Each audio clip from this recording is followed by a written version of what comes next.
We have her live in action in studio. Hi, you cutie patootie, fresh and fruity. Hi, so excited to talk to you. You too. You're somewhere beautiful and snowy. Oh my God, I'm in Whistler, Canada. This is where I live in the wintertime. I have to keep my feet on the ground in skis at all times. Yes. I've seen you nude skiing down slopes and thought that looks fun. Thank you. Thank you for that shout out. I want to first say that the person we're speaking with today, her full name is Emilia Isabel Euphemia Rose Clarke, MBA, which is a standing for member of the most excellent order of the British Empire. I mean, are you even allowed to be talking to me?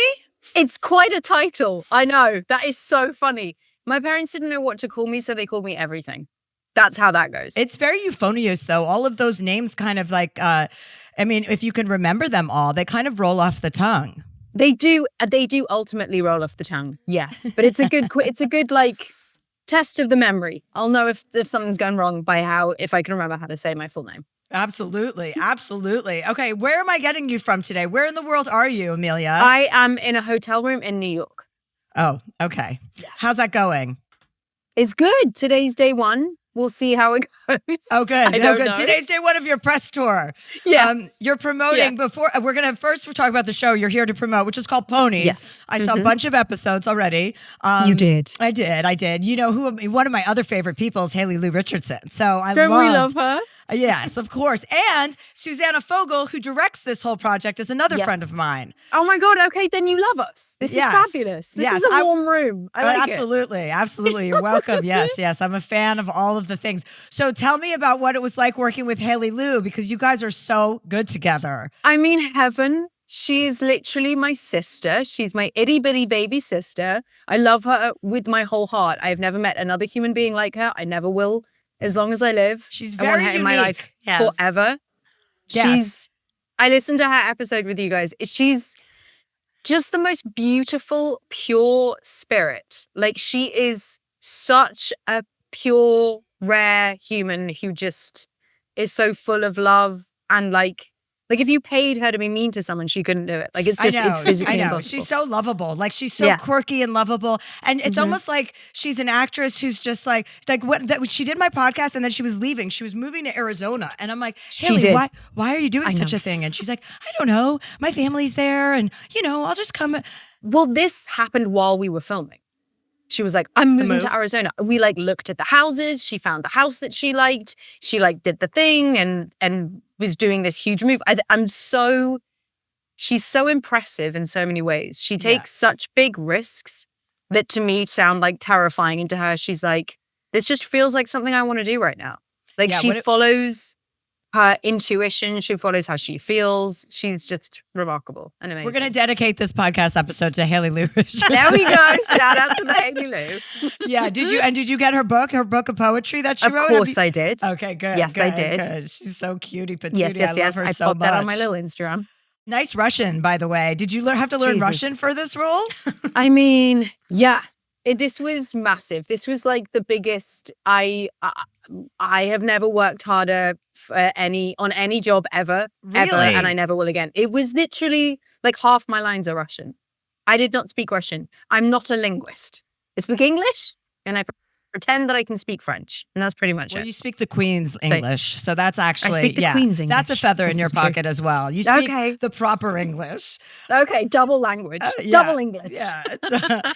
So you have to learn Russian? I have a Russian sister-in-law, so I'm familiar with the language, and it's tricky.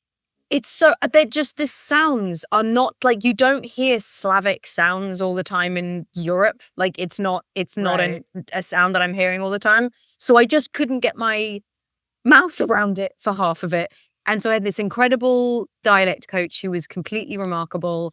And he created this whole thing. There's like a memory palace. There were stories. There were like, what does this Russian word sound like in English? And then there were images. And I had to learn the images, to learn the story, to learn the words, to learn the lines. Oh. This was like a 5-step process. Yeah, that sounds like a real pain in the ass, especially for you to say this is the hardest you've ever worked with all of the movies that you've done. That's saying a lot because being a It was a mother lot. to dragons, being in mean, Star Wars, all of the nonsense that you've gotten up to in I these know. like sci-fi worlds, pretending that you know. have 2 dragons as babies Yeah, that would. 3. Oh, that's right, 3. What am I talking about?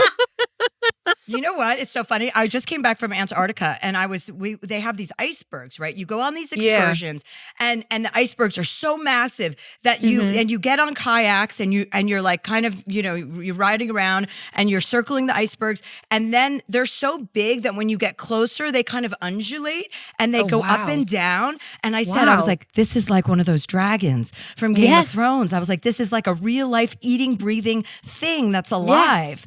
And then And my I got a friend's like, tennis ball. So like you definitely experienced a much.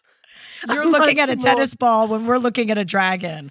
I'm looking at a tennis ball and I'm looking at 3 guys trying to not catch my eye, holding the tennis ball at the end of a big pole. Yeah, that is difficult. That's some tough stuff.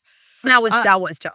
Okay, so tell me, like with the Yes. spectrum of all of this work that you're doing, because this isn't lighter fare, but it's got comedy in it. It's like it's tongue in cheek and it's chemistry, and it's kind of like like it's a nice little it's a nice duo of women rather than men doing this show. So I obviously really like that.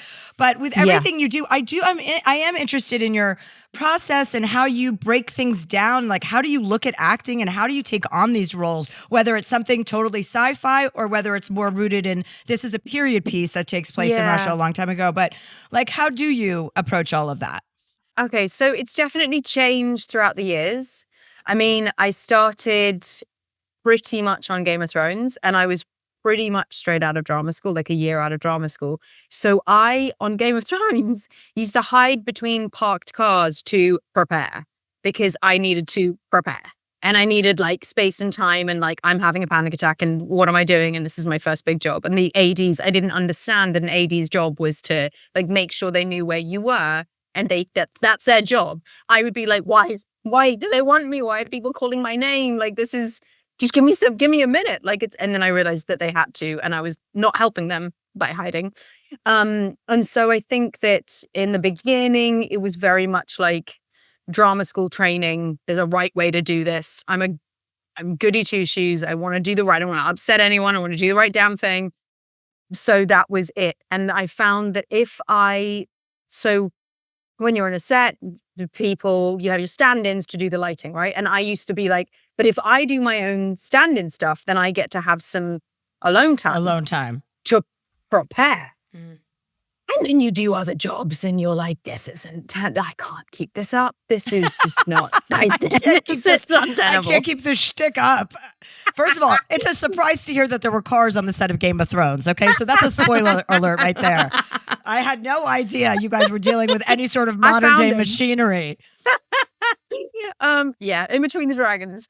And then, I don't know, you get older and it changes. I think for me, I like, the sets of families, you're there for a long amount of time. It turns into this, like, how do I manage my energy? How do I make sure that when the cameras are rolling and if this thing that's going to last forever or as long as people want to watch it, I'm doing my job as best I can. And that literally is, like an energy thing. So I'll do a lot of preparation before the job and I'll do a lot of reading. I'll reread the script a bajillion times. I'll like watch the stuff that's helpful. I'll craft the character together. I'll have my little notebook. I'll have my sound, my music, like playlist stuff, like all of those things so that when I turn up, I've done it already. And then I can like shoot the shit with everyone on set and feel good that I know what's Once already there. you're prepped enough, then anything can come your way and you're like, all right, I got this. If like you get a curveball, like it's the same. It's the same for comedy. It's like, as long as you've got your game together and your shit together, if someone is heckling in the audience or someone's drunk or whatever, if a joke it doesn't matter because you're so well prepared, you can easily pivot. Exactly. And like, I feel for me, I'm definitely an intuitive actor. So I'm the furthest thing from a method actor you could possibly imagine. Like, I'll be like, and then she said, and then action, you know what I mean? Like I don't need that so much, but I do need to feel safe in the environment that I'm filming in. So you want to I'm friends with, I want to know the crew well. I want to feel like we're all in this together and then I can because sometimes acting is embarrassing. It is Sometimes we're embarrassing. doing, you're doing a sex scene and you're like, hey, Tim, how are you? You had a good day? Yeah, I'm just going to get back to it's so I think that's kind of one of the ways that my process or like how I deal with acting has changed throughout the years. But it's also feeling like in the moment you're ready to pivot. Because it's one thing, like when I was a kid, you would, you'd be in your hotel room, you'd be like, right, I'm gonna stand here and I'm gonna say it like this, and he's gonna be there, and I'm so prepared, and you're like so tense. And that doesn't help because you get on set and and you're acting with people, sometimes a tennis ball, but sometimes people, and they're gonna bring their own thing. And then they got a director who's gonna have his own opinion. So I like to go with I like to feel as free as I can in the scene to be able to react to whatever I need to react to be able to like take the right direction, listen to the other person, respond accordingly without having too much of my idea of how I think this should go. Yeah, because I mean, playing something like Daenerys Targaryen, did I say that right? You said it so right. Wow, it's another mellifluous name that you have. You have a lot of syllables in all of your characters' names. FYI, I do. Yeah. Yeah. But playing someone like that, like that's a fucking bold. Like you have to come out and like you are commanding like a massive presence for that show. Yes. You're the lead. Like you have to come out and do something that's so not rooted in reality. And like, that's a huge swing. So watching the presence that you had during that show, obviously we're going to cover all your performances, but I just want to say as a viewer, you're like, whoa, because you have to be a powerhouse to pull that off and make it convincing. Because that would be, for me, if someone said you're going to play a mother to dragons, I'd be like, please don't make me do that. Like, I don't have the skill set to pull that off. So it's an undertaking. I mean, I didn't. And like, from the beginning of the show, I grew with it. She was really like nervous and scared and didn't know anything. And like, as the seasons went on, she got more and more and more, by the end, she's a badass motherfucker. But in the beginning, she wasn't at all. So I think I kind of grew with her, and it's weird. The camera turns on and like something else happens. Like you just like you can. This is gonna sound like a really weird example, but you can tell whenever. So I had to do a lot of riding horses on Game of Thrones in the beginning. I suck at it. I fell off of Why did they just horse. let you ride a tennis ball? Why did they have to make the horses real? Exactly. I mean, there was one time where it was going so badly, they put me on the camera dolly and pretended. Just put a load of X's around it, and I was like, yeah, I'm riding a horse. I'm not riding a horse. I'm riding Barry's camera trolley. And as soon as you get on a horse, the horse feels everything that you're feeling, right? So if you're shit scared, the horse is like, get off. Stop it. And I'm going to go crazy. And there were times when I was like, I'm calm, everything's calm, the horse is calm, everything's good. They yell action, and you can feel, because the horse is like, what? You've like... There's like there's a tension. Do you know what I mean? Something changes. Yeah. So I feel definitely put me on camera, have someone say action, and I can access something else that is. I guess it's called. I guess that's what being an actor is. Being an actor. Like I heard Leo DiCaprio talking the other day. They're like, "Do you do all your scenes high? When you're high, do you smoke the gun? Or when you're playing a stoner in one battle after another, are you smoking?" And he goes, "No, I'm acting. That's what I'm like, why not?" He goes, "Because I'm acting." And I was like, "Good answer. You don't have to drink in a scene where you're drinking if you're actually an actor." Exactly. Yes. So yeah, I suppose it's and then you do it so long it's your job, and it just I don't know. I'm kind of hardwired. So when you were riding the horses, were you riding the horses when you were supposed to be riding the dragons? No, I was riding the horses when I was riding the horses, but I sucked at riding the horses. Like, thank God they put me on a dragon. And so when you were riding the dragon, what were you riding? I was riding this was fun. I was riding this big green kind of, imagine like a Ninja Turtle shell, but like very, very big, on this huge hydraulic system. And it all had like moving parts on like really, really, really big scaffolding in like a huge aircraft hangar. I'm all the way up at the top.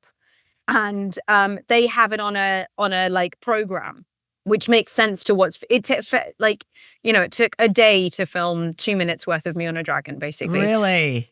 And so I would be up there and you'd have to look like you were driving the dragon. Not driving the dragon, riding the dragon. You would tell me. No, I think you're right. I think it's called driving the dragon. Sometimes it's called chasing the dragon. Sometimes. And so I'm there and you have to predict what the pre-programmed thing is going to be. And then half on one of the shoots it kept breaking down and they'd be giving me my notes and I'd be like, yeah, carry on. I'm just going to let this ride out. It was super intense, but sometimes very fun. And I know you were talking publicly. This is something that if you're okay to talk about, I would love to. I know you talked publicly about having some 2 brain aneurysms while you were filming Game of Thrones. How are you doing? How was that recovery? Can you talk about that? I mean, so the recovery was non-existent because I didn't have time. So I shot season 1 of Game of Thrones first, fame or whatever, a job, money, doing the thing that I loved. And then we wrapped that Christmas. And in February of the next year, I had my first brain hemorrhage. I was in the gym. It was obviously a massive shock, rushed to hospital. They saved my life. I then was in hospital for 3 weeks and they couldn't tell HBO for 2 weeks until they knew I wasn't going to die, that this had happened. And I got to the hospital and in my lucid moments was trying to pull out the wires to be like, I got to get to work. What are you doing? Yeah. I can't. And so they saved my life. The incredible NHS. And then I had 6 weeks maybe. And then I was on the press tour for my first ever press tour with morphine. Oh my God. Whoa. Yeah, it was super, super intense. But having Game of Thrones and having the job was the thing that got me through. And then the second time it happened, that just sucked. That was just super annoying because I spoke to David and Dan and they were like, again? How did that? And the second one was a procedure that went wrong. And so that resulted in a much bigger bleed. And they had to then do, I had this big scar. They had to crack my head open. Oh, and that's God. I mean, how does one get a brain aneurysm? This is just the luck of the draw. Yeah. So how do you get a brain hemorrhage? I was born with a weakness in my arteries that's hereditary. That if I were to have a baby, I'd be get that baby in an MRI machine immediately so I can see if it happened. And do you have an avenue for preventative? Is this something that you can help do certain things to prevent? I mean, don't take drugs. Don't do stuff that's going to raise your blood pressure. Don't work too hard. Essentially, don't work too hard. I know, right? Which is the same thing. Honestly, there's nothing. There's I'm in a very good spot. I get my brain scanned every year. I'm in the 0.001% of people who survive what I've had without any real repercussions. I'm so glad to hear that. I'm so glad to hear that. When you were talking about that publicly a couple of years ago, I was like, wait, what? I'm like, oh my God, I'm working through that. I mean, honestly, actors put up with more shit than anybody else. Actors work through sickness.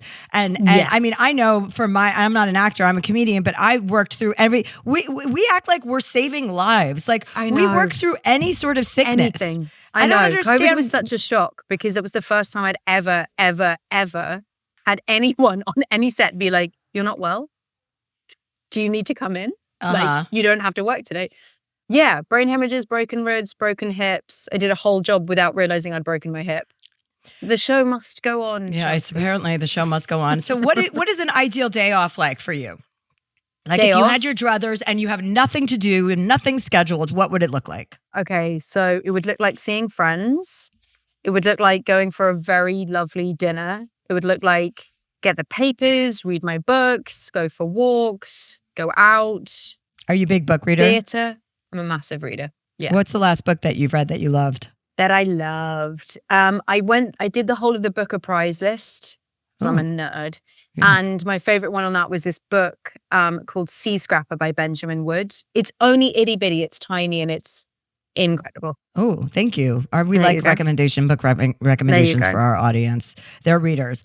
Now, I like that you have a life hack. You talk about flipping nervousness into confidence. I feel like this is something I could relate to. So can you speak a little bit about that? Because it's not being fearless, it's facing fear, right? Yeah, exactly. It's kind of realizing that same energy that you're experiencing is excitement in disguise. So like, you know, those nerves, I'm sure you don't. You're too good to get nerves before going on stage, to get nerves before like doing your work. But I definitely still get them.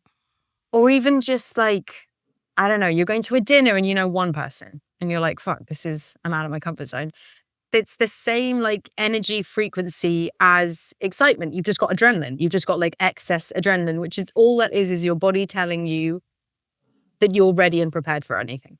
And that you And care. that's kind of, and that you care. Yeah. Yeah. Although sometimes me thinking that I care can turn into like that ends up being the thing of like caring too much. Oh, yeah, I know. Well, I had my therapist put it to me one way. He's like, you know, if you're nervous, that means you care. And I was like, oh, I had never thought about that. I was always in my younger years, was always trying to fast forward like if I had the fear, it was like, no, I'm okay. Like, you know, to just try and kind of put a shield around it and be like, I'm just going to power through this instead of, I think it's really important now as I'm older to acknowledge the fear and embrace it because it means you care and it's not fear. Like nervousness isn't fear, it's excitement. It doesn't mean like you're going to fail. It means you're excited to get out there and that you care about what you're about to do. Yeah, absolutely. Absolutely. No, I think it's, how do you channel your energy? Someone once said, how do you get your butterflies flying in formation? Yeah. What do you remember the most nervous you've ever been? It's always before I sing. I remember I sung at Carnegie Hall for Richard Plepler's Leaving Do of HBO. And he asked me to sing a song and I was like, what? So like, Carnegie Hall? Oh. So like all these people? You guys, like, you better deliver at Carnegie Hall. Famous people? What the fuck? But anytime I have to sing, like I did this movie that's going to come out maybe at some point this year. And I was a singer in that. And any time I have to sing publicly, it's fear. Like I'm going to throw up. Like I'm in the wings being like, I'm just going to go. I'm going to leave. Yeah. And it'll be fine because you'll have missed this terrible car crash that's about to happen. I like that. It's good to know. I mean, I could imagine. Yeah. Whatever your main gig is, you're like, okay, I'm good with this. But any side hustle, you're like, hold on a second. I don't know. Hold on. You're not just my 10,000 hours. You're not so secretive about other actors that you're obsessed with. Like, who are you crushing on now? Man, woman, actor? Like, who are you into right now? Who am I into? Haley Lou motherfucking Richardson. Yeah, totally. Who do I love right now? I mean, Jessie Buckley forever. She's my number one. Oh, yeah. My number one. That movie that was one of my favorite books too. Did you read Hamnet? I did. Yes. Yeah, that was a beautiful, beautiful book. And she's so fun to watch win, you know? Yes. And then also, I do have to say, the joy of seeing Gwyneth Paltrow again. Yeah. Heaven. I'm like, Gwynny's back. I know. And you know what's so funny? I was like, Gwyneth, you know what? You have been talking about vaginas. You have been selling us vagina goodies. You have been interviewing people about sex. It's about time we got to see you have sex. We need to see you having more sex, in my opinion. Yes. She needs to keep her clothes off on camera for the benefit of the rest of us because she took a big break and now she's back and she needs to fully just release. Yes. There we go. See you have sex with younger men on camera for all of us. Please. Message received. Okay, so we're going to take a break and we're going to be right back with Emilia Clarke. And we're back with Emilia Clarke. Okay, so now we're going to segue into the part of the show where we take some callers. They call in for life advice and then we just give it to them straight. Okay, amazing. All right, our first question comes from Eduardo. The subject line is, Chelsea, please tell me why my boyfriend's mattress has no sheets. Dear Chelsea, I'm writing because I think I'm starting to lose my patience and maybe myself in my relationship. I've been dating someone for a little over a year. We don't live together, but whenever I go stay at his place, it somehow turns into a cleaning weekend. I end up washing his dishes, throwing away leftovers he's forgotten in the fridge, kitchen, or table, tidying his bed, and trying to make the place feel halfway livable. Meanwhile, he just doesn't seem to care. It's not like I'm obsessed with cleaning. I'm really not. But for example, when he buys vegetables, he just puts them in the fridge with actual dirt still on them. He buys too much food, it goes bad, and he doesn't even bother to throw it out. It's like living in a low-budget science experiment. We've already talked about this more than once, but nothing changes. It's reached the point where every time he invites me over on my day off, I feel this mix of discomfort and low-key anger. Like I'm going to visit my boyfriend, but I'll be doing chores. I've even caught myself telling him the kitchen must be clean or I won't cook, like I'm his mother, and that makes me feel kind of awful.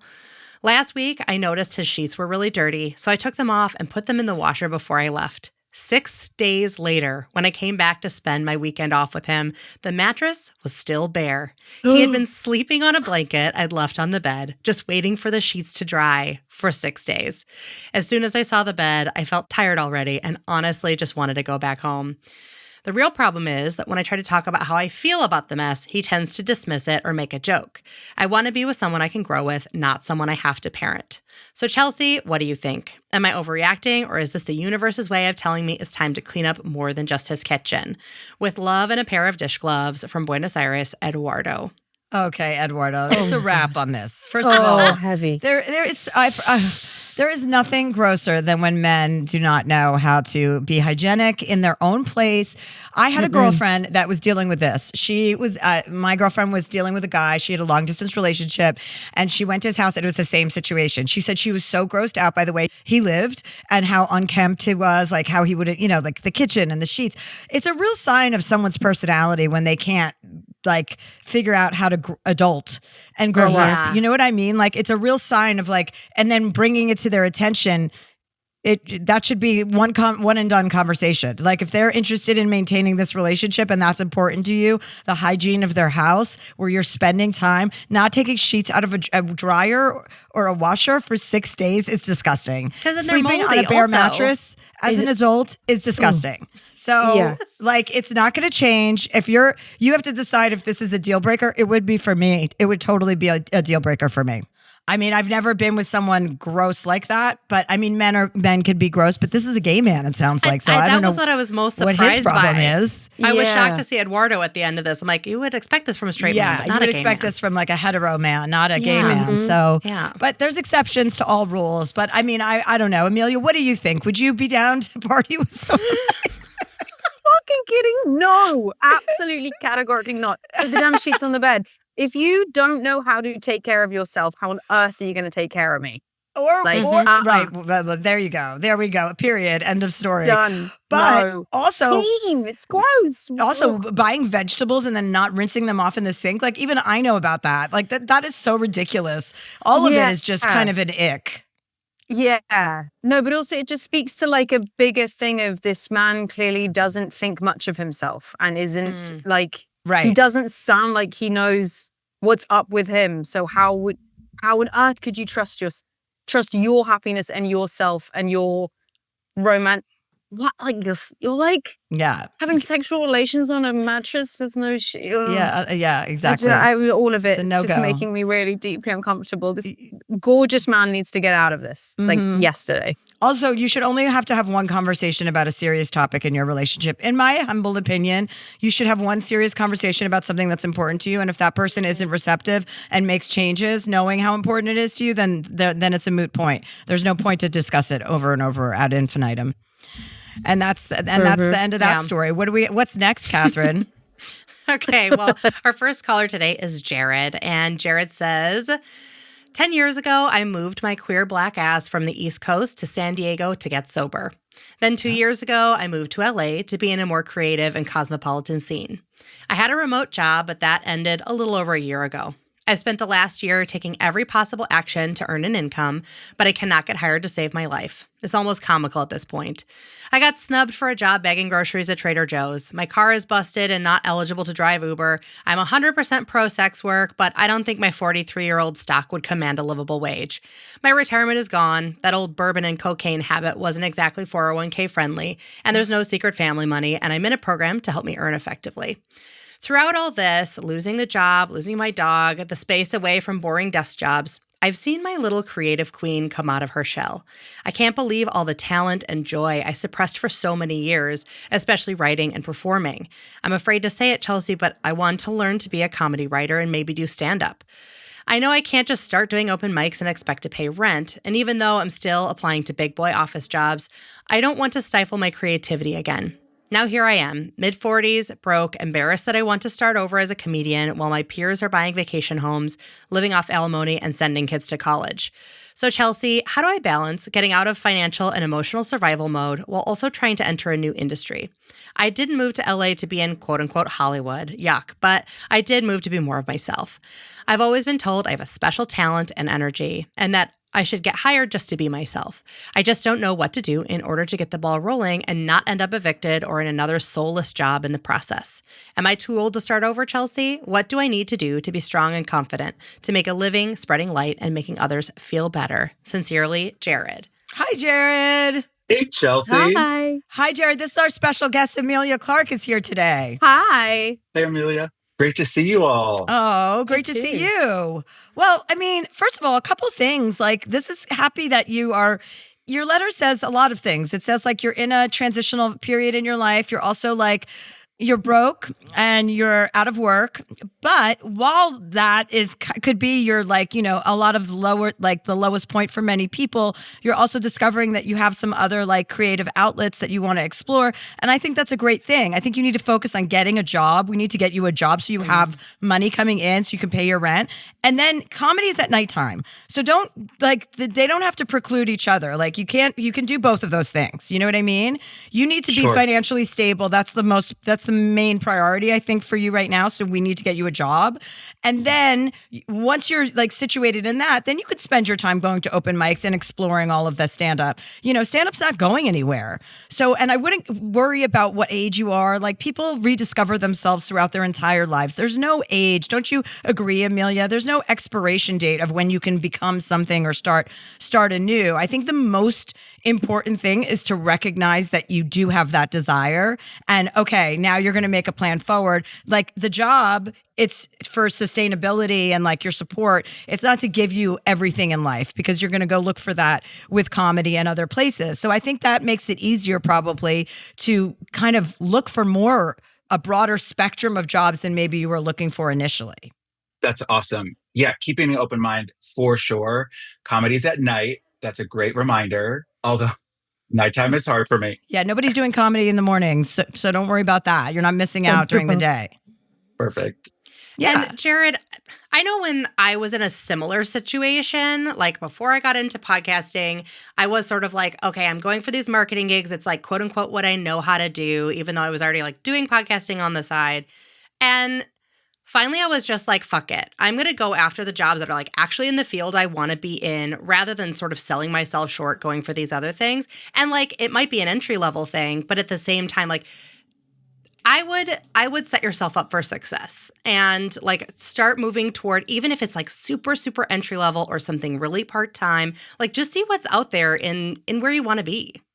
Yeah, I've been doing assistant work and actually sober coach companion work, which is really fulfilling. And I think I'm good at it. It's kind of sporadic, but absolutely, you're right. Getting stable. I also feel like this is like the exact territory I need to be in to create some great actual real comedy. Like it's funny. Yeah, and also sober coaching is also funny. You know, like I mean, the things that you have to do, and like, and that's actually great. Like that's a nice like little panoply of things you have. Like you need a job, you can do sober coaching. Does that pay, sober coaching, or is that just kind of like voluntary? Oh, it does. Even really better. Well. Yeah. Oh, great. Yeah. Well, there you go. Fabulous. You already answered your own problem.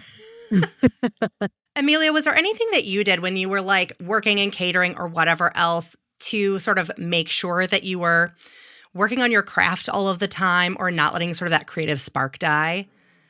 Yeah, I mean, I think first of all, Jared, congratulations on the incredible work you've done on yourself. That is more than a lot of people. Thank I you. think that should Thanks. like remarkable, absolutely brilliant, and amazing that you know very clearly the kind of creative work that you want to do. But I think just because you know that you want to do comedy doesn't mean that you can't do all the other creative things as well in any ways that they might move you, because that's just gonna, I know that when I was doing 9 jobs and then like post-drama school, pre-drama school, whatever, and you're like, the goal is this thing, and then everything else around it just kind of sucks in comparison because I'm just trying to pay my rent.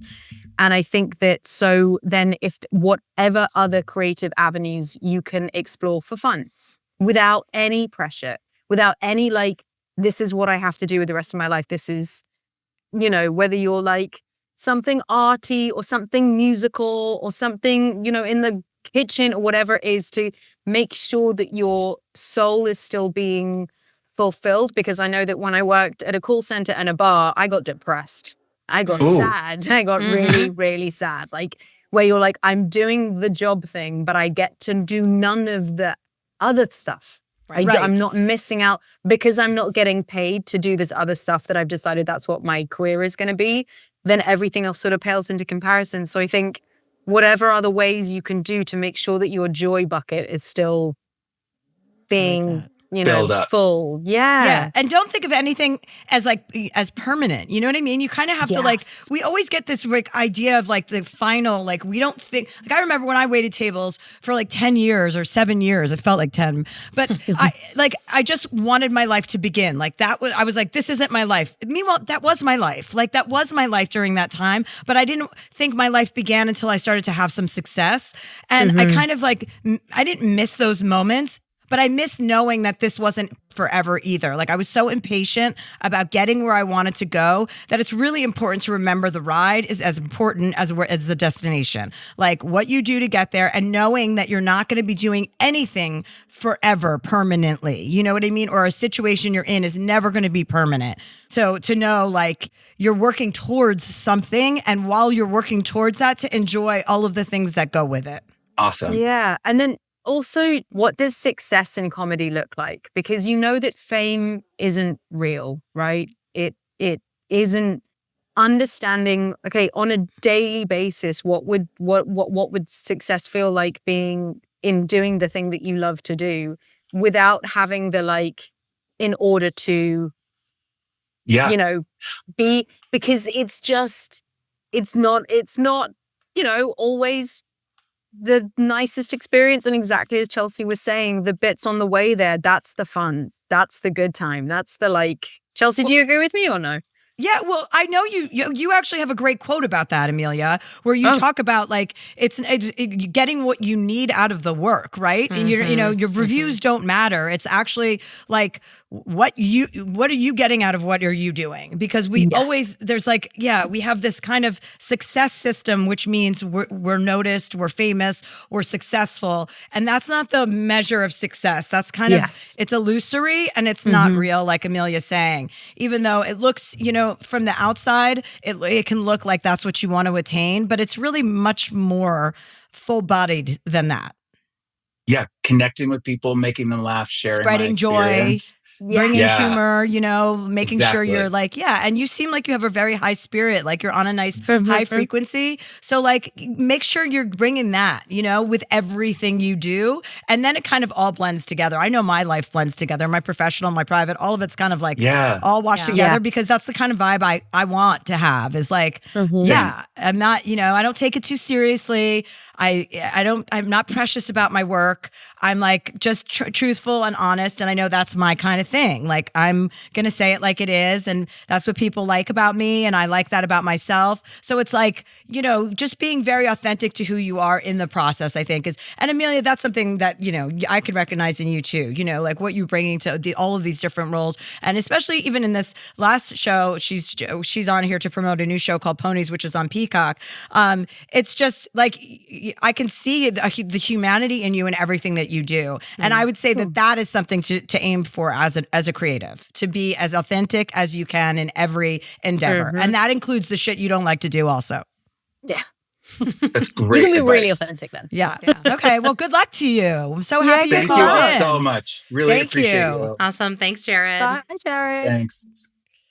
It's so true what you said about fame, Emilia, because, you know, like, as a famous person, I know that that's not real, but people that are aspiring to be in this industry, that's what they think that is the success. Yes. And it's like the thing I always say is it's vapor. It doesn't exist. You can't hold on to it. You can't define it. You can't because whatever fame brings you on Monday, it's going to take away on Tuesday. Like you don't, you know what I mean? Like you're the flavor of the month for a second and then you're not. Or then like, you know, you don't do a bunch of stuff and people don't recognize you much and then you do and then you're suddenly back in it and all it goes to show is like it just doesn't It's not real. It's not like, yeah, when like young people come up to me and, they want to be an actor or whatever, my first thing is always, can you think of anything else that you can do? Rather be because disappointed in. do that. Because if there's anything else you can do, it has to be the only thing you can do to commit to like the levels of failure, the level of like, not, it's so rejection, easy to lose. The rejection and the failure. And the rejection, even when you're successful, you're like, wait, what? Yeah. You're like, how did that happen? Exactly. Like, it's the same thing, but the goalposts just keep moving. They move with you. What was it like for you when you realized that Game of Thrones was like your, like, when it hit the way it hit and you realized how famous all of you guys had become? Was that a mind fuck at all for you, or how did you handle that? Yeah, so I had a slow build into it because I was not blonde, so I was unrecognizable for the first like three foot, like for the first like 3 to 4 seasons. I'd be walking down the street with Kit and people would be like, can you take our photo? As in, can I take the picture of them with Kit? I'm like, yeah, absolutely I can. You do it. And then something flipped and I think I became recognizable for the hair color that I had or whatever it was. Anyway, so then as that started to progress, I used to just get panic attacks. Like it like sucker punched me in a way that I like people. I like talking to people. I like meeting people, and fame stops that from happening. So I bummed hard. I was like, that's really annoying. That's really frustrating that like, sometimes, I don't know if you find it, I'm a walking conversation stopper. Go up to a table of people, most of them, but not all of them. And they see you and you're like, whether or not they know me, like me, seen the work, whatever, it doesn't seem to matter. You're enough of like an oddity for everyone to be like, well, this changes things. And you're like, okay, don't worry, carry on. Do you want a drink? I'll stay at the bar. Yeah. You know what I mean? It can kind of like. I like that, what you're saying. Yeah. We don't talk about that a lot on this podcast. We don't talk about the actual act of being famous and what that is because it's so rare, I guess. And it's probably not that relatable to so many listeners because they're like, sorry. Well, yeah. No, but it's insightful. I think it's insightful for people to know because people do. I'm very regular and like, people come up to me like they know me and they kind of do because I'm not acting. I'm just kind of my own personality. But like, the awkwardness, like the things that people say are always like, when people go, my favorite thing is, where do I know you from? As if we're going to sit there and list all of our credits. I'm like, well, it could be from this, or or they go, I know you. Who are you? I'm like, no, that's not how this is going to go. This conversation. Or when they say, making me feel super awkward. Yeah, I know you're famous. Let me take a picture. And I'm like, wait, no, you don't just get to take a picture because I'm famous. You don't even know who I am. Yes. But yeah, it's kind of, I like to make it as the least amount of awkward as I possibly can for people. But Absolutely. people can be incredibly awkward around famous people. Yes. But I suppose the reason for me to say it is that like, we still as a culture is still coveting fame, coveting success, coveting money, coveting all these, like how everything looks. And I know enough people have been speaking about this for enough time. But still, the truth of it is not the aspirational thing. Yeah. You know what I mean? Absolutely. Like it's not what you think it's going to be before you get it sort of thing? No. Yeah. Yeah. There's like there's loads of other things that are more fun and more important. Yeah, absolutely. Okay, we're going to take a break and we'll be right back and we're going to wrap it up with our last caller. And we're back with the very delightful Emilia Clarke. What do we have to close out our show, our therapy session today, Catherine? Okay, well, Julia writes, Dear Chelsea, from the ages of 25 to 30, I was in a really tumultuous on-off relationship. Who was it, honey? 25 to 30 is for tumult. That's an extreme understatement, but he's not the reason I'm writing in. When I finally got out of that for good, I settled into being independent and single like a fish in water. I did things for myself, went to therapy, made changes in my life, all for the better, and I did it all on my own. I was totally fulfilled for 4 years. A little over a year ago, my job went away thanks to a Republican takeover in my state. I moved across the country so I could keep working in my field and honestly for a fresh start in other ways too. I've settled into my new life. It's definitely been harder without a big network of friends, but I like my job, I make more money, and I have made friends with a lot of my neighbors. We have a really nice little pod of people helping each other out with dogs, kids, yard work. We have group dinners, all very wholesome and lovely. One of those friends is my next door neighbor. We spent almost every night hanging out together, just chatting in the backyard. Eventually, he told me he liked me, and I told him I liked him too. At first, I felt mad at him for ruining our backyard vibes, but when I stopped being thrown off balance, we started dating. It's been 5 months, and since we're on two sides of a duplex with a door in the middle, it's very much like a live-in relationship. All these things that I thought were dead and buried for me, my sex drive, being cuddly, cooking and watching TV with another person, are all back with a vengeance. All of a sudden, I find myself thinking about him all the time, buying groceries that will make him happy, actually wanting to give him head, even doing his laundry. All my friends and family are thrilled that I'm in a couple and thriving. A lot of people had already met him as my neighbor/bestie, so they're very happy with the turn of events. We also have a year's worth of friendship under our belt, so it really feels like we've got a big head start on the whole intimacy thing. But I can't help but feel like I'm losing something it took me a long time to build, my self-sufficiency and independence. It's something that I've guarded fiercely for the past 5 years, and I feel like it's slipping away in less time than it takes me to commit to buying a new lawn chair. He's nothing like the horrible ex, but I don't want to lose myself in a relationship ever again. Should I just accept that this is going well and making me happy, or should I be freaking out and letting my Why are walls you looking down? for problems where there are none? Your relationship that you had with that other guy is over. You're not repeating that same cycle. You've already learned from your mistakes. I can tell by your letter. You're in a good place. Yeah. This is what we do as women. We question any sort of happiness that just lands at our feet and go, do I deserve this? When's the other shoe going to drop? Am I going to lose myself? No, you're not, honey. You're fine. You're good. You have a good thing going. You have a guy that lives across the fucking hall from you. This is the best possible case scenario. Just don't move in together and just keep the fucking good vibes flowing. I love that. Yeah, I mean, separate you but are together. having a good time. Enjoy yourself. Guess what? You deserve it. You deserve happiness and you deserve to be in something and a healthy relationship. And that's what you get after being in bad relationships. We get gifted with the gift of wisdom, and then we start having good, healthy relationships. I just started a new relationship too. I'm totally into it. I'm not questioning a thing about it. I'm like, this guy just dropped in my lap and it's totally unexpected and on every level. And I'm like, good for me. Good for me. I deserve it. Love that. Thank you. Yeah. Right, Emilia? Doesn't she deserve it? You absolutely deserve it. 100% you deserve it. So do you, Chelsea. Thank Muzzle you. tough all around to all parties involved. We all deserve it. We all deserve it. You should get up. You know what's a good practice? I get up, and even when I'm, in like if I'm in a great space, I still do it. I get up and I just write down. I have this little journal in my phone. It's like a gratitude journal. And I just get up and say, thank you for this. Thank you for this. I'm grateful for these 7 things. It can be your dog. It can be your health. It can be whatever. That you're going to be on this podcast today or whatever it is. Just remind yourself that things are going well, and then that's good. And then that becomes a pattern. Even when things are shitty, if you can find 5 or 6 things to be grateful for every morning, you're kind of reminding yourself that you're on the right track. Yeah. So just trust like that, the universe has your back. Just trust that because it's true. No one's out to get you. Yeah.